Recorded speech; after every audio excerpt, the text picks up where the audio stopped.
Welcome to Future Squared, the podcast all about corporate innovation, entrepreneurship, and self-empowerment. Future Squared brings you a double dose of innovation inspiration every week to help you and your company stay relevant in an era of rapid change and 10x your results in both your professional and personal life.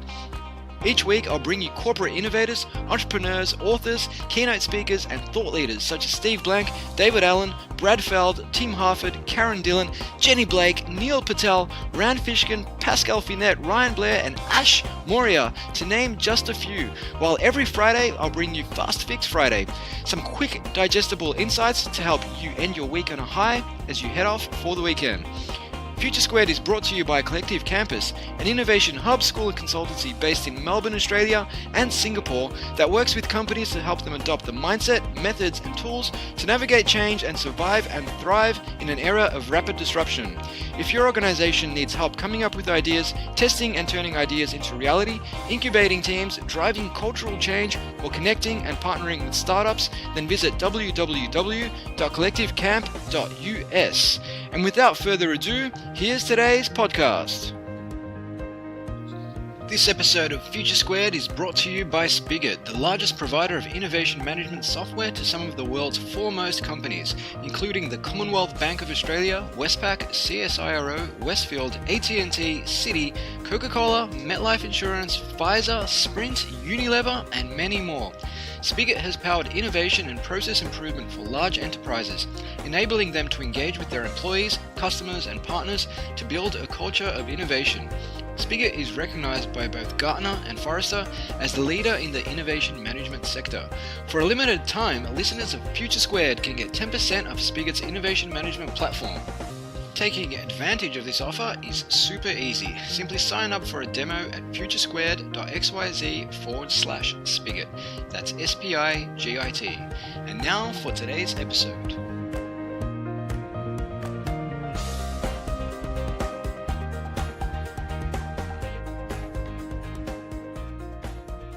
Welcome back to Future Squared. Today I'm chatting with Robert Waldman. He's an Executive MBA faculty at Loyola Marymount University, where he teaches the Neuroleadership program.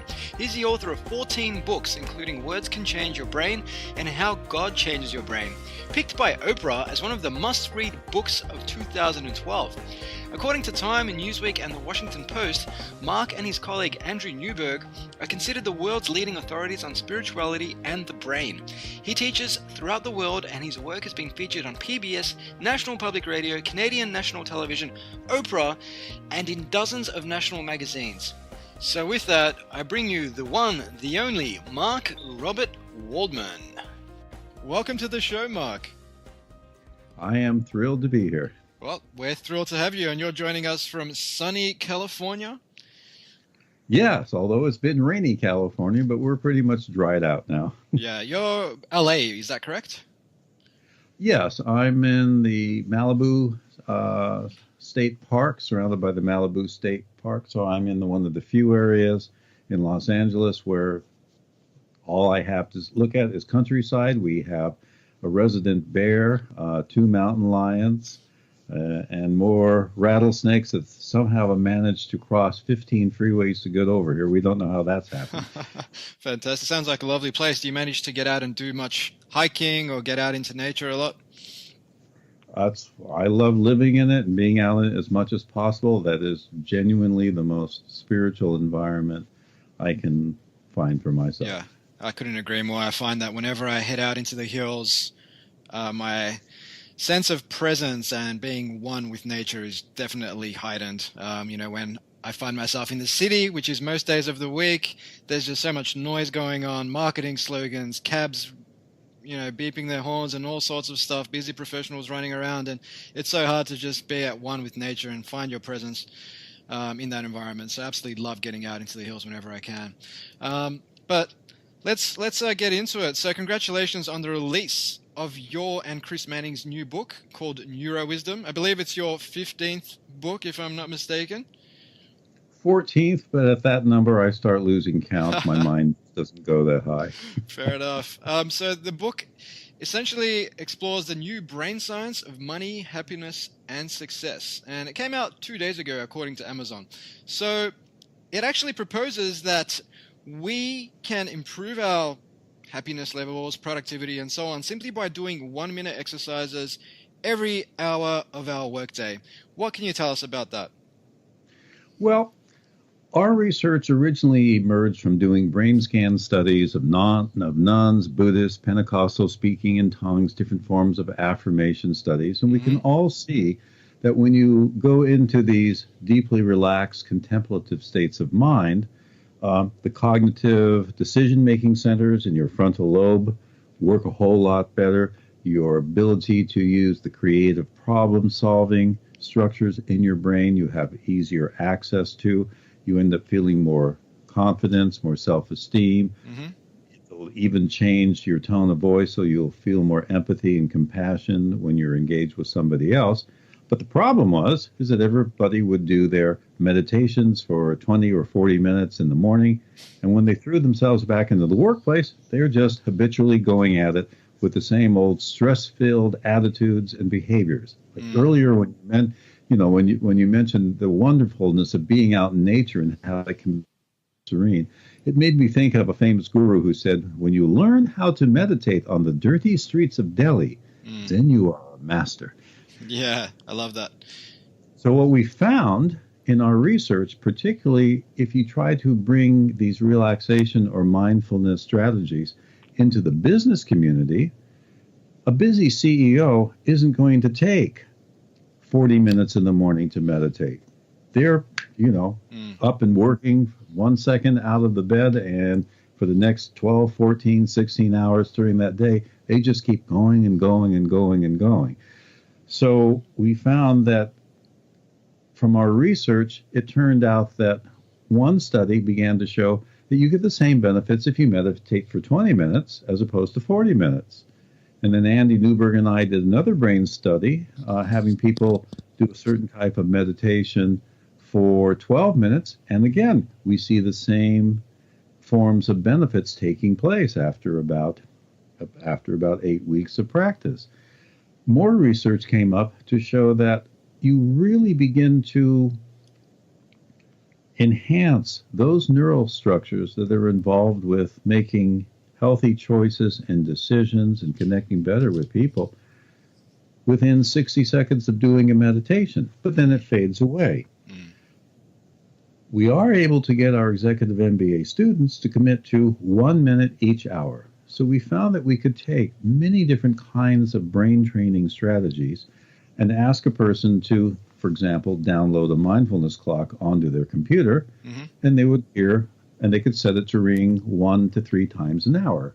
And when they hear that sound of that bell, we just ask them to take 10 seconds to do a mindful yawn or a slow, super slow mindful stretch, or to focus on a value word that gives them a sense of empowerment for the next hour of work. And over the past 8 years, we find in every classes that 90% of our students who do any of these strategies report far less stress throughout the entire workday and greater work performance. And so that was such an impressive number. We got it published and our research published in the Journal of Executive Education. So yeah, there are several dozen 60-second strategies that anyone can do.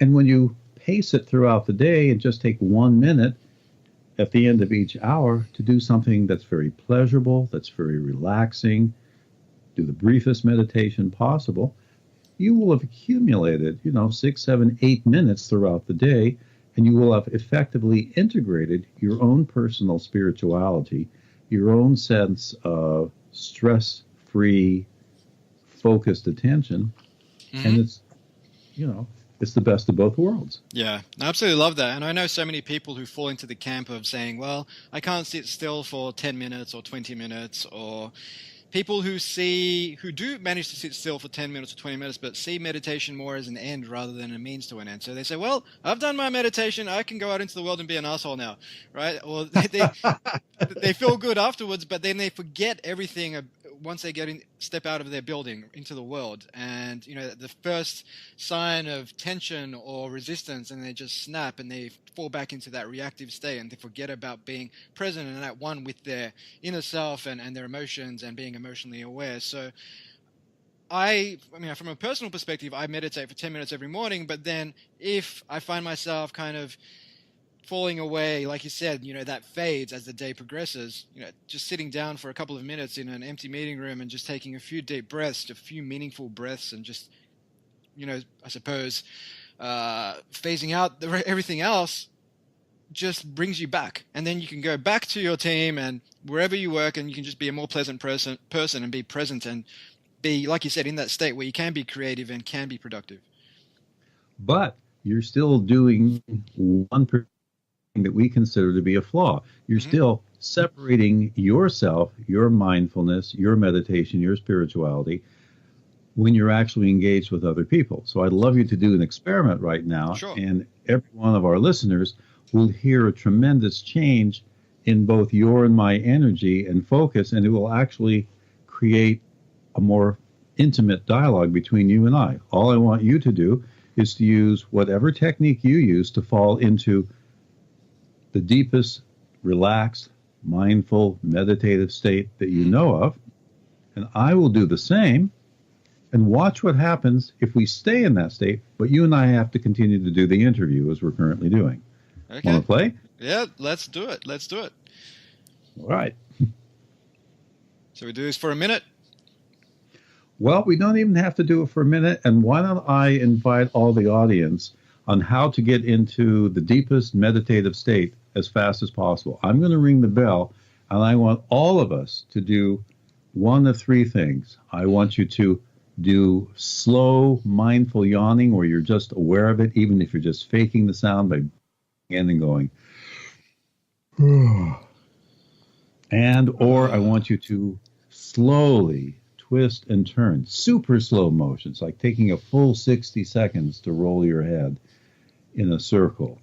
Or think of a word that gives you a great sense of meaning, purpose, relaxation, or peace. It could be a word like peace or om or ah, doesn't matter. Take just 10 seconds, give me a mindful yawn or a mindful stretch, or just mindfully focus on a word that fills you with a sense of focus and relaxation.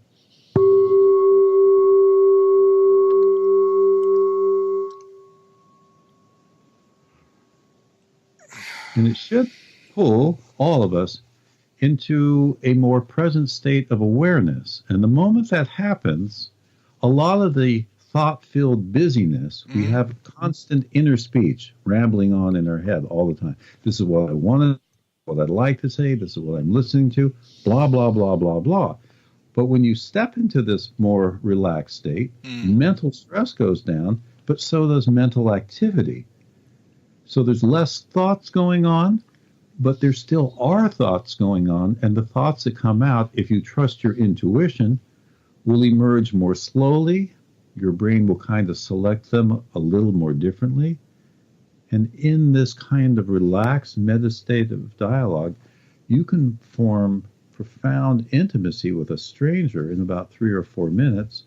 And if you stay in this meditative state and you raise a question that your team wants to answer or handle, the conversation will go slower, but the words that come out from your intuition offer better problem-solving strategies. So speaking of better problem-solving strategies, Mark, you've been quoted as saying that daydreaming is essential to learning and creativity, which would be much to the chagrin of a lot of teachers across the world who say, hey, stop daydreaming, stop looking out the window. What can you tell us about daydreaming and why it helps actually support this lateral thinking that supports problem-solving? It turns out when you are highly focused on a particular task, whether it be studying something in school or even doing yard work or walking to your car or sitting down and eating a meal, you have to turn off all the excess noise going on in many parts of your brain. You have to keep your focus on the activity. This takes a lot of neurological energy. And so it turns out in our brain scans, we discovered that you can't stay focused for more than a few minutes at a time. Mm-hmm. And then the brain automatically starts to wander off and go into this light daydreaming state. Yeah. In that state, non-conscious brain are working on the problem that you were dealing with consciously a moment before. But during that relaxation stage, this is when the neurotransmitters relating to concentration are being refreshed.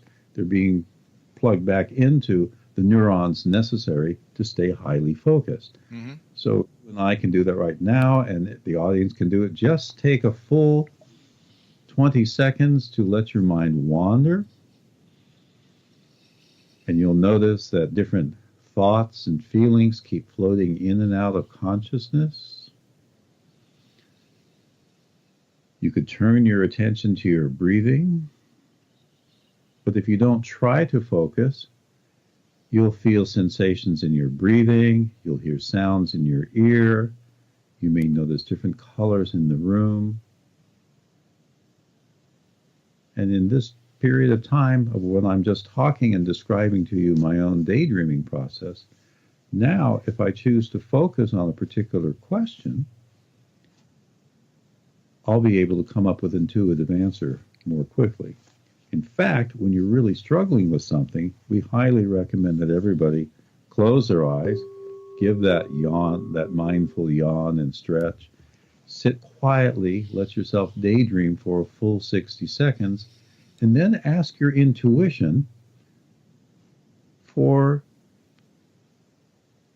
a solution to the problem, and you pay attention to whatever your creative imagination comes up with. You write it down on a piece of paper. You ask your intuition again. In about 60 seconds, you'll have 2 or 3 things on that piece of paper. And then use this meditation strategy. You just gaze at the things you wrote on your paper, give another mindful yawn or stretch, look at that list, and then you'll begin to have a feeling sense that one of those strategies makes a whole lot of sense. And so this is what we actually bring into coaching with other people as well. I will guide a client into this deeply relaxed state. I'll have them ask their intuition, what problem do you really want to work on? And then I'll have them stay in that relaxed state and just pay attention to all the thoughts and feelings and sensations and memories that pop up. We'll get a list of about 10 things. Then, when we both look at that list, the client will almost always immediately know where the problem came from and how to resolve it. And we've solved problems in 10 or 15 minutes that usually take 10 or 15 weeks of traditional psychotherapy or business coaching. And that speaks volumes about traditional brainstorming sessions that a lot of large organizations carry out, right? Let's just get people in the room and, bang, give me your best ideas. And people are under this pressure where they feel obligated to say something because they're around peers and people they report to. So they just say the first thing that comes to their mind, and then someone else will hear that and they'll just build upon that. And nobody really contributes these ideas from a place of peace where they have that intuition kicking in. So perhaps there is a place at the start of these sessions where people do practice a bit of mindfulness up front before getting into that zone where they need to start thinking about what are the ideas, right? That's what we teach managers and CEOs. Okay, we bring the group together. CEO, it may seem strange to you to say, well, okay, everybody, let's do a bunch of yawning, but yawning keeps showing up to be the number one fastest way to eliminate mental stress. And again, a little bit of super slow stretching. And the reason why you have to do everything slow is that that's the only way you can become aware of the tension in your body. That lets go. We're now 20 seconds into our brainstorming session. And you encourage everyone to stay incredibly relaxed and just spout out whatever intuitively comes to mind. Creative idea. There's an elephant in the refrigerator, and everybody will kind of laugh. And then somebody else will say, God, I just feel like I want to go home or blow up the television set or half of the world. And somebody else will say, I just want to turn into an artichoke sandwich. And then somebody in this crazy free-form dialogue, as they stay relaxed and they're in a semi-daydreaming state, will say, you know what we can do? You know, it just popped into my mind. We might be able to take our entire team, and if we did A, B, and C, that might solve the problem we've been struggling with. And then 3 or 4 other people in the room goes, what a great idea. Let's try it out. Yeah, that's great. And I mentioned I had a chat with Jamie Wheel, a neuroscientist from our Flow Genome Project, and he said something similar but different, which was at the end of every workday, he writes down the 3 problems he most needs to solve the next day. And then he lets his subconscious work on that over the next 12 to 14 hours. And then when he gets in that next morning, he's much more wired to solve those problems than what he would be if he just came in that morning with a blank slate and hadn't even, seeded his subconscious with these problems. He's correct. But what we're saying, there's even a more efficient way. You can do that in 1 to 3 minutes at any hour throughout your workday.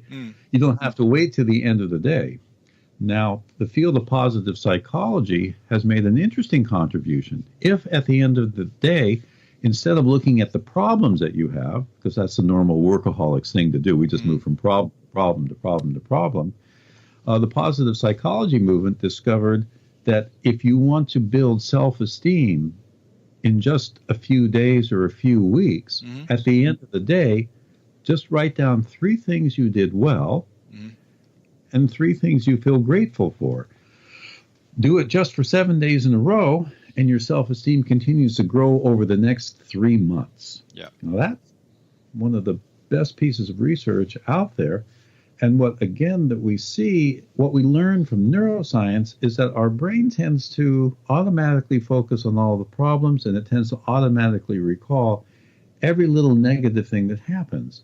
When something positive happens in our life, the brain doesn't turn it into a memory because it's not a potential threat. Yeah. So we reverse that and say, hey, on top of all these other little tiny strategies, why don't you celebrate once every hour all of the things you did well?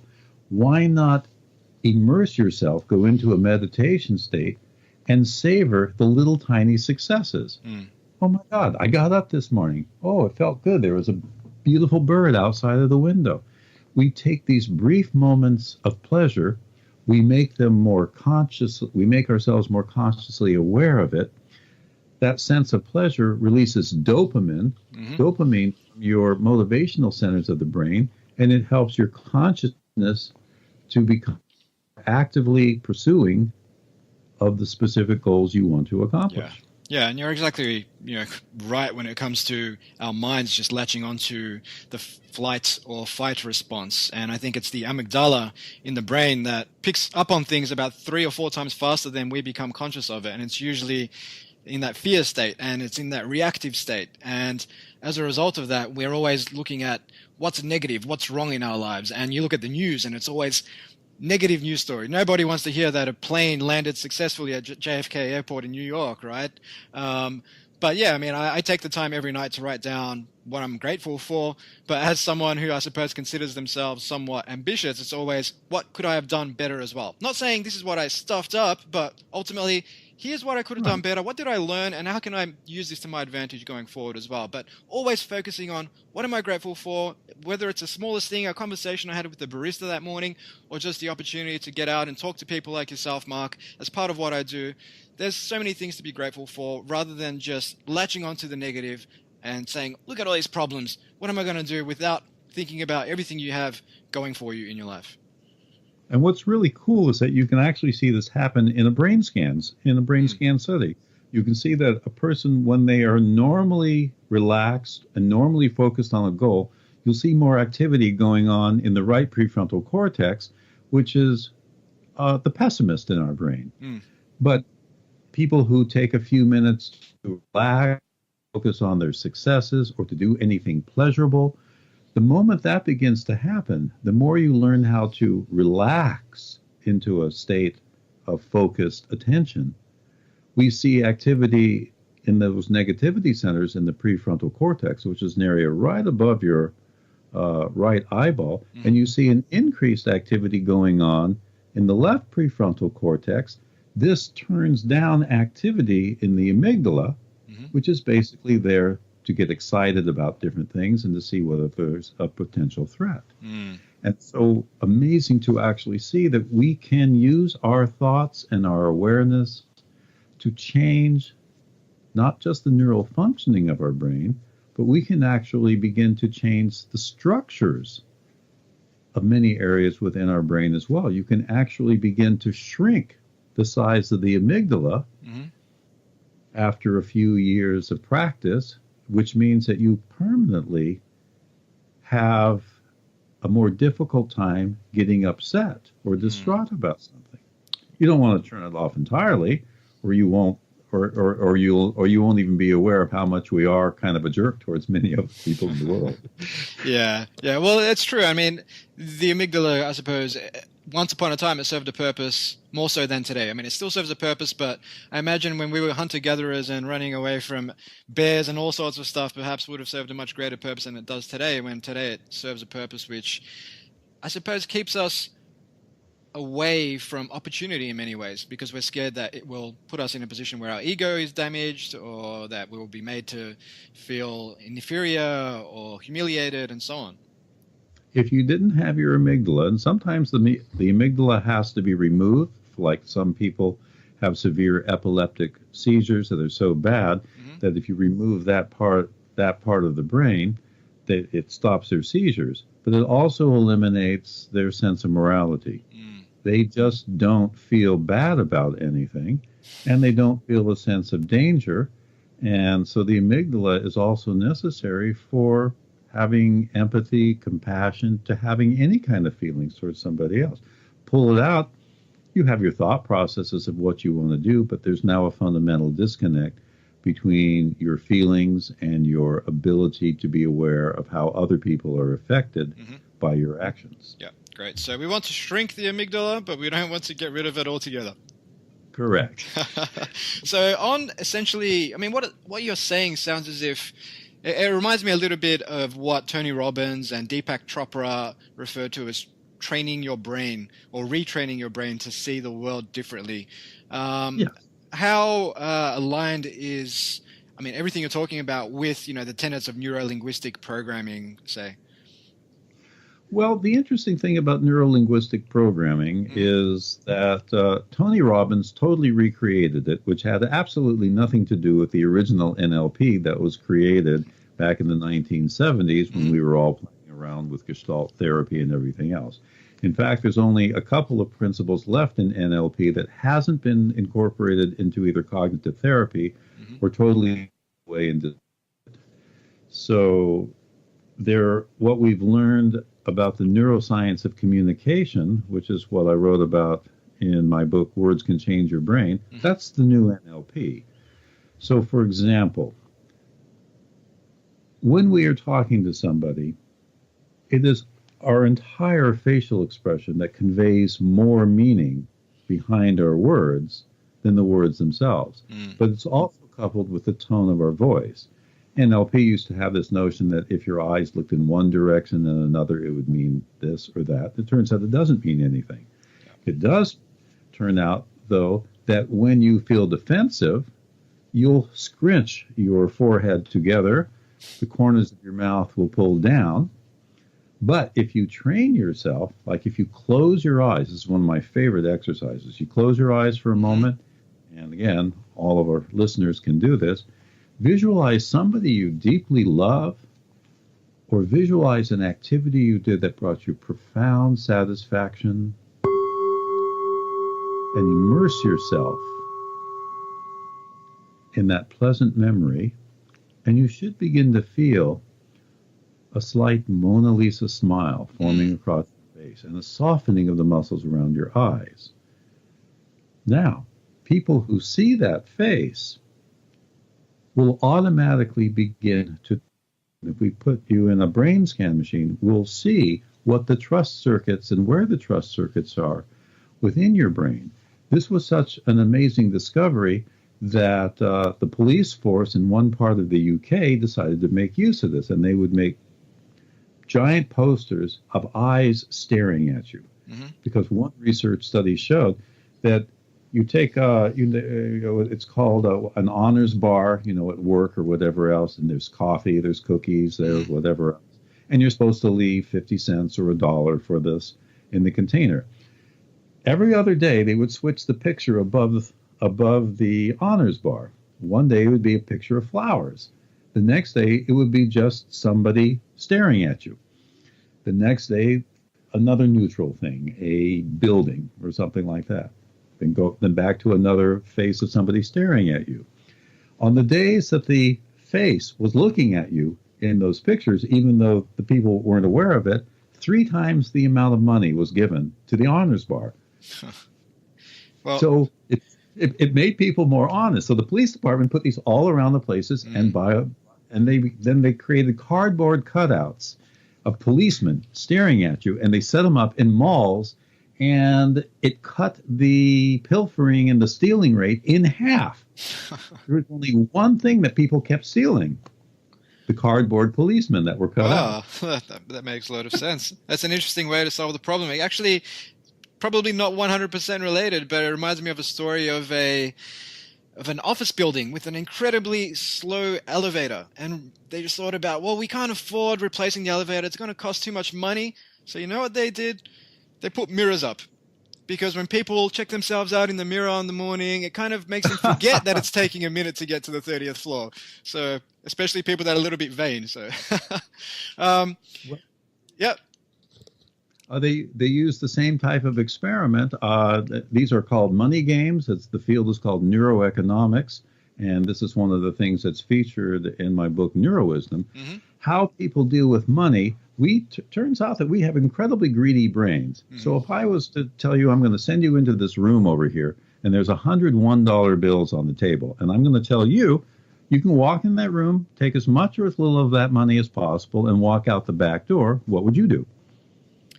I think if you told me it was okay to do it, chances are you'd take as much as you could. But there you go. You are a successful entrepreneur. But I guess I would ask some additional questions around the context, like whose money is it? What's the money doing there? Why are you just giving me $100? And I would feel uncomfortable not knowing the context. It's our research study, and we're not going to tell you anything more because the results of these studies overthrew Nash's Nobel Prize winning theory of game theory, wow, which was the argument that we are essentially very selfish. But then you play the game in a different way. Mm-hmm. I'm going to send you into the same room again. You can take as much money as you want. If you choose to leave some behind, another person will come into the room and they have the same choice, as much or as little money off the table as you want. Under that scenario, do you take it all? Do you take half? Do you take some other percentage? I think under that scenario, I take half. The most successful entrepreneurs and business people will still take it all. Yeah. Well, I think I have a little bit more empathy then. Maybe I need to be less empathetic. But you do. So we've actually identified that you're more of a socially attuned individual. And some people won't take it because they feel incredibly guilty about the whole thing and suspect that it's some kind of a trick. If you hang up a mirror in the room, in the first scenario, people will still take less money than they normally would. So again, that sense that somebody else is watching triggers the social awareness circuit in our brain that also involves guilt and shame and a sense of fairness. But these parts of your brain aren't even fully developed until you're 28, 29, 30 years old. So again, we're finding that if you take these few minutes to relax and meditate on your deepest, innermost values, and then if you do that while you and I are talking with each other, the sense of mutual empathy will increase. The sense of mutual trust between you and I will increase, will become more fair. The other thing neuroeconomics discovered is that the greedier you are, if you share that wealth with other people, then we tend to punish those people. It's called altruistic punishment. Mm-hmm. So there is an expectation that you need to be fair. And these money games continue into all kinds of scenarios. You and I will be in the same room. We can divide up the money in different ways. So, for example, let's go into the room. You and I are there. $101 bills on the table. I get to go first. I can decide to take as much or as little money off the table as I want for myself and leave you the remainder. If you don't like the deal, you can say no. But if you say no, neither one of us get any money. The game's over. So perfect example. I start first. There's $100 in there. You and I are playing the game. I'm going to take $99 off the table and leave you with $1. Mm-hmm. Now what's your reaction? Well, obviously not one that finds you a very, very compelling person. Yeah. So what happened to all your kindness and compassion towards me? It went down. This is a neurological thing. I'm being utterly unfair. So do you say no to the deal? I say no to the deal. The successful entrepreneur and the CEO will say yes because they're still $1 richer. That's what threw out Nash's Nobel Prize winning thing. Well, let me change the number a little bit differently. How about if I took $80 and left you $20? Yes or no? Probably yes. Okay, but still probably a little bit of resentment behind. Of course. Now let's use the first scenario when you said no to me leaving $1 behind. Only this time there's not $100 on. There's $100 million on the table. I'm going to take $99 million off the table for myself, greedy son of a bitch that I am, and I'm going to leave you with a mere $1 million. I would probably take that off the table, Mark. You see, the greedy brain inside of you decided to override that. You take the unfair offer because it is beneficial to you, but you still probably will hate my guts for the rest of your life, even though I've made you a millionaire. Love it. Love it. Look, I wanted to touch on one final thing around mindfulness before we jump into learning. So the exercises you've described, Mark, about yawning and breathing, you don't necessarily need to be sitting to do that, I understand. I mean, you could be potentially engaging in mindful walking or mindful showering or mindful eating. Yes, we've specifically added this mindful yawning and this super slow stretching only because it makes it easier for you to get into a meditation state or a mindfulness state far more quickly. Fantastic. Love it. Okay, so your book, Neurowisdom, outlines a new brain-based learning model. And our audience is full of motivated entrepreneurs, corporate innovators, and so on, who are always looking for an edge. And speeding up the learning process is one way to find that edge. So the book outlines 8 principles that stimulate super learning. I love that term, super learning. So what are those principles, Mark? Well, again, principle number 1 is called, brain-based experiential learning. First, you have to make sure that you are mentally and physically relaxed. That's just you can't have stress going on or physical stress if you want to perform. Then, again, after you've been concentrating for a while, one is to learn how to concentrate. So, for example, we teach our students how to concentrate, again, using, and that's actually brain-based experiential learning is called, you shorten that to BELL for a particular reason, because it's one of the easiest ways. If I ask you to listen to the sound of this bell for a full 60 seconds, and to listen as deeply as you possibly can, when you can no longer hear it, listen even harder. Listen to the sound of the silence. And we can all do that for a few seconds. When you can't hear that bell anymore, listen as deeply as you can to the silence. And you become aware of all of the things that you're hearing around you, sounds in your inner ear. You are now in a high state of focused awareness. ADD. Just by practicing once or twice a day. So again, you can use that mindfulness clock on your computer or cell phone. And when you hear that bell, stop what you're doing, put all your full concentration on the sound, or you can do it with an object that you're holding in your hand, and just immerse yourself fully in it for 60 seconds. Now you are in a state of focused concentration, and you can do some more work that will be, you'll stay on track. And when you begin to notice that your attention begins to waver, that's the perfect time when we ask you to use conscious daydreaming. Just close your eyes, take 10 to 30 seconds, and let yourself have a daydream. If you're afraid that you might fall asleep, go ahead and set your timer on your cell phone for 1 to 3 minutes. When you wake up, do another yawn and stretch, and you come back into this. We're also saying that once every hour, it's very important to take a break from whatever work you are doing and to do something pleasurably. So immerse yourself in any pleasurable activity. And in the Neurowisdom book, we have different kinds of exercises that you can do. You create a pleasure board. Write down all the things that have brought you pleasure in the past and all the things that you think would bring you pleasure now, and make a commitment to spend 1 minute doing something, or at the end of the day, that you fully immerse yourself, the same way you did with the sound of the bell or into the yawn. Immerse yourself in a pleasurable activity. Give your partner or even yourself a pleasurable hug. Run your fingers through your hair.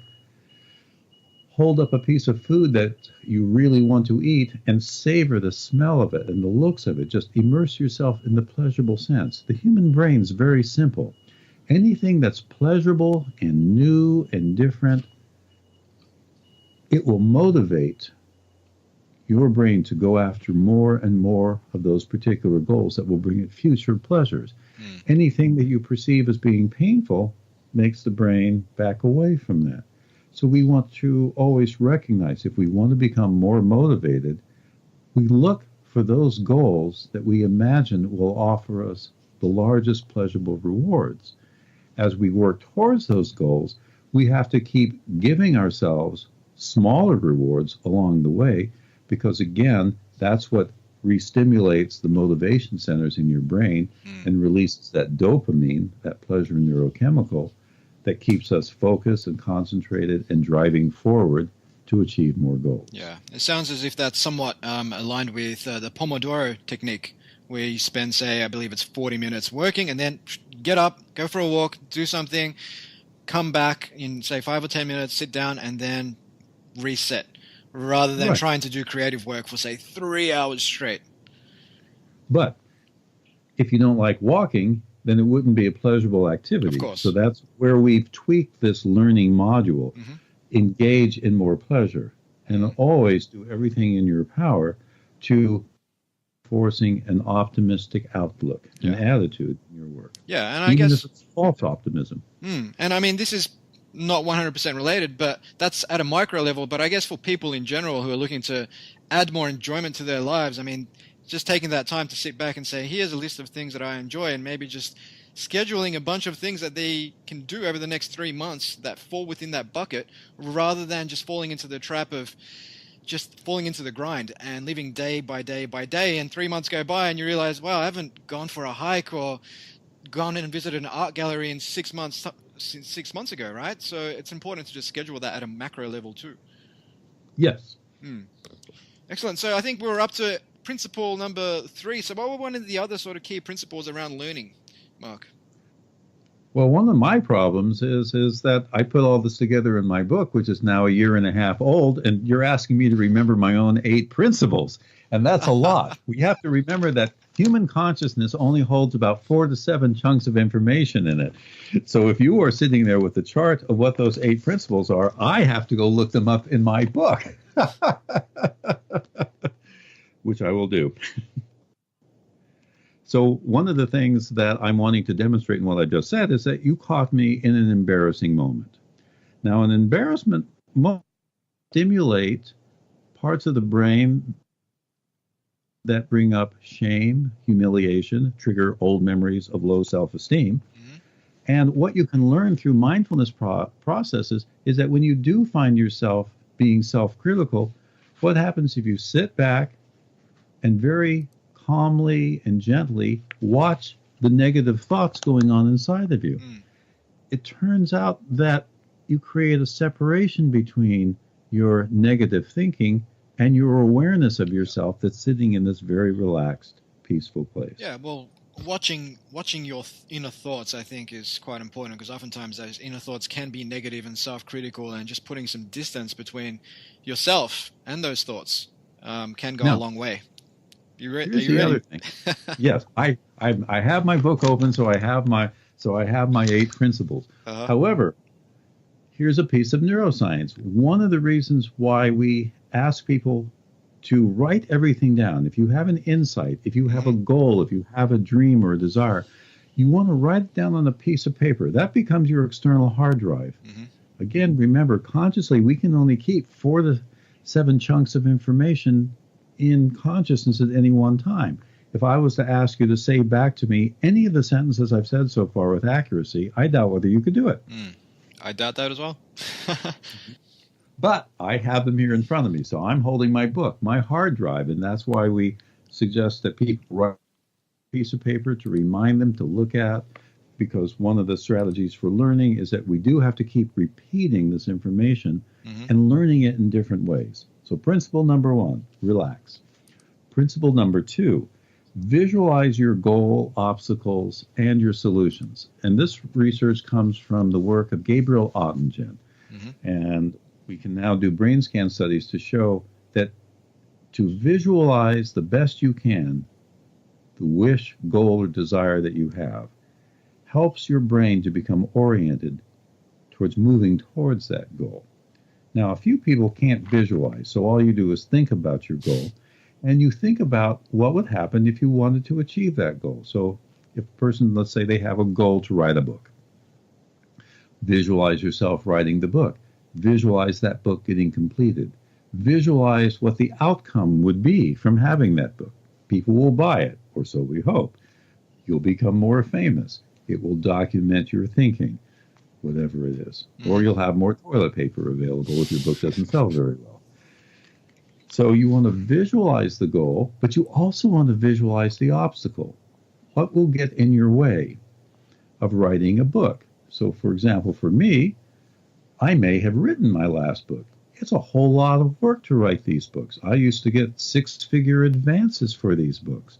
But the New York book publishing world has been hit very hard financially, and very few people are getting those large advances.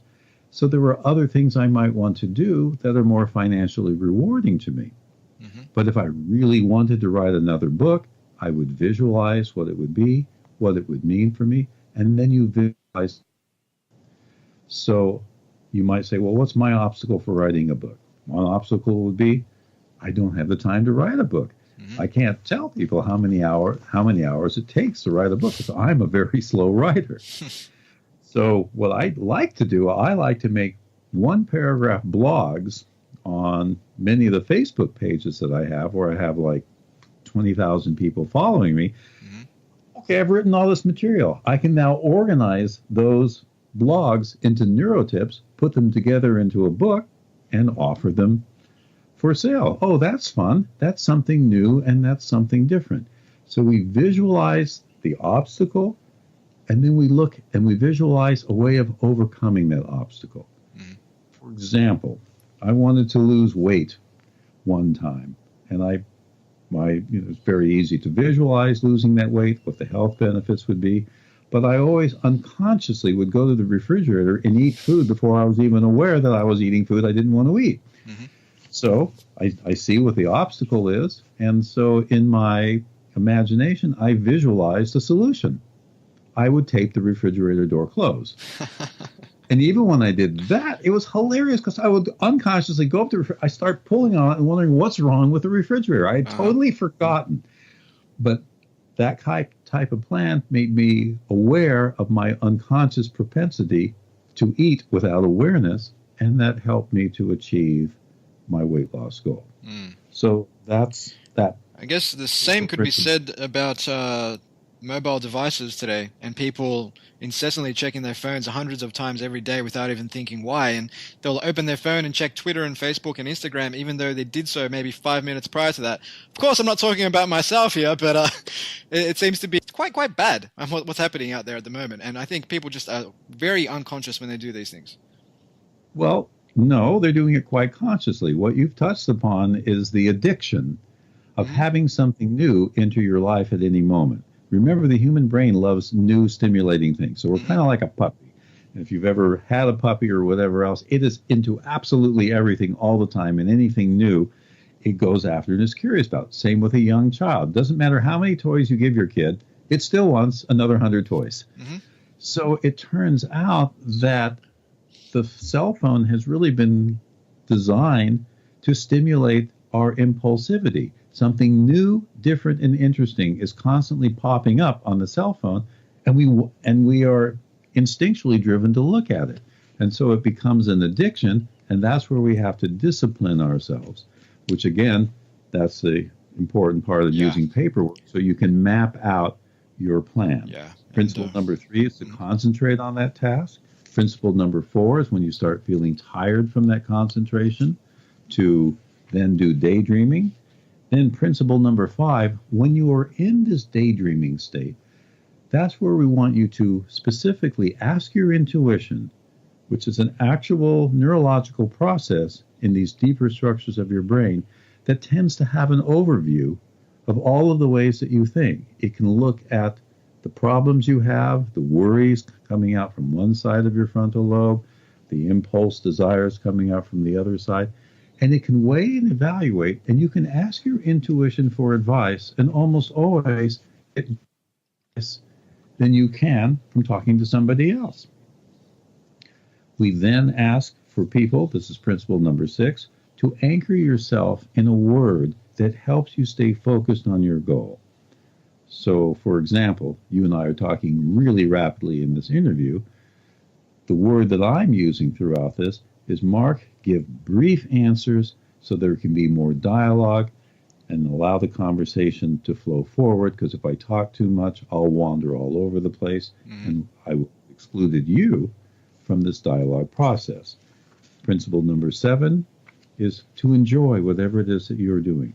We just, over here in America, and you guys probably over in Australia have picked it up as well, and Great Britain as well, we seem to have grown out of Puritanism, this notion that you are supposed to suffer and get all your rewards in the next life. And no, I want my rewards now. Yes. That young infantile brain says, I want it now, I want it now. We have to create a balance between that. But the research also shows that when you have impossible, huge goals to go after, like I want to create world peace, if you aim for that and you do a little bit each day that points in that direction, that's what the research shows will give you the deepest sense of life satisfaction. So whatever it is, enjoy what you are doing, delegate the rest if you possibly can, and follow that bliss, follow that dream. That's more important than all of the money in the world. And then, of course, Bell principle number 8 is to maintain unwavering optimism. I don't care how bad it is. We know that the moment you give up hope, your brain shuts down the motivation centers, you slip into a neurological and psychological state of depression, and that's life-threatening. Look, thanks so much, Mark. I think you've left our audience with a hell of a lot of insights that they can start to apply in their lives. Of course, I do recommend that they get out and get a copy of Neurowisdom and check out some of your other books for some more insights. But before I let you go, I need to throw you into our 3-question lightning round. Are you ready to rock and roll? Okay, I'm not sure how you'll respond to these ones, but we'll give it a go anyway. So question number 1 was, if you could work for any company at any stage of the company life cycle, who would it be and why? Well, the idea came to me earlier. I think I have developed one of the fastest, most effective ways to eliminate traumatic memories from haunting people who have had severe forms of violence, abuse, and everything else. So what came to my mind was I really want to donate my services to a veterans organization that's working on this to begin to help create a brand new protocol, because if you allow that traumatic memory to come up while you remain deeply relaxed, even doing something pleasurable with your hands, for example, stroking your fingertips and your palms, you can slowly move through a painful memory, creating a sense of pleasure and relaxation and calmness as you do so. And some of that pleasure and relaxation and calmness will get embedded into that memory. And the next time that memory gets stimulated, you'll also experience a little bit a sense of pleasure, calmness, and serenity. And we think this may be the fastest way, a very simple strategy, again, using the yawning, super slow stretching, being anchored in core, deep values, and slowly going through a painful memory as you stay deeply relaxed and in a state of pleasant serenity, that we can diffuse these awful memories, combat PTSD, in 1 to 3 sessions. Wow, that's quite quick. It sure beats 14-day silent meditation retreats. So essentially you're saying we are anchoring the negative memory with a positive experience. And that reconsolidates the memory. The memory, remember, is just a neural circuit. But neural circuits are living organisms. Neurons, they grow, they develop, they connect, they disconnect. We can help shape them. And again, the more we can bring pleasantness, relaxation into any process that's stressful, we change those neural circuits fundamentally in our brain. Oh, that's great. Okay, so we'll have to jump across to question number 2, Mark, which was, if you could ask anyone a question, dead or alive, who would it be and what would you ask? I would bring together Jesus and Buddha. And I would say, what do you think of the present political situation going on throughout this world? I love it, Mark. All right, and question number 3, and this is an interesting one. I'm not going to, well, how should I say this? Well, let's steer clear of meditation and mindfulness for this one because we've spent the last hour talking about that. So the question is, do you have any rituals or routines to help you stay on top of your game, other than mindfulness and meditation? Say that again, because what popped into my mind is X-rated, I think. Do I have any rituals for what? Just for staying on top of your game, just for writing book after book, obviously coaching executives, and just being the, exuberant person that you are. Doing exactly what happened to me a second ago, allowing my creative, wild, X-rated imagination to just pop in, come up with absurd responses to anything, because it turns out that laughter genuinely is one of the best ways to exercise that wonderful brain that sits quietly on top of it all. Yes, and I found that out about yourself quite early in this conversation, but fortunately that one won't go on the air, so thank you. Thank you so much, Mark, for giving up some time to speak to the audience of Future Squared. Of course, they can pick up a copy of your books at Amazon. They can find out more about you and the work you do at markrobertwaldman.com and connect with you both on Twitter at Mark Waldman, Mark R. Waldman, I should say, and on Facebook. Thank you so much for having me. This is really great fun, and I'm happy to come back and do it again.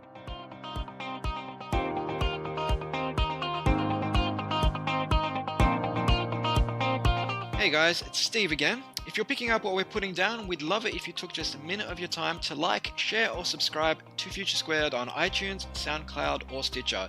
It would mean a hell of a lot to the team here who work effortlessly to bring you thought leaders and experts on topics of corporate innovation, entrepreneurship, and self-improvement on a weekly basis.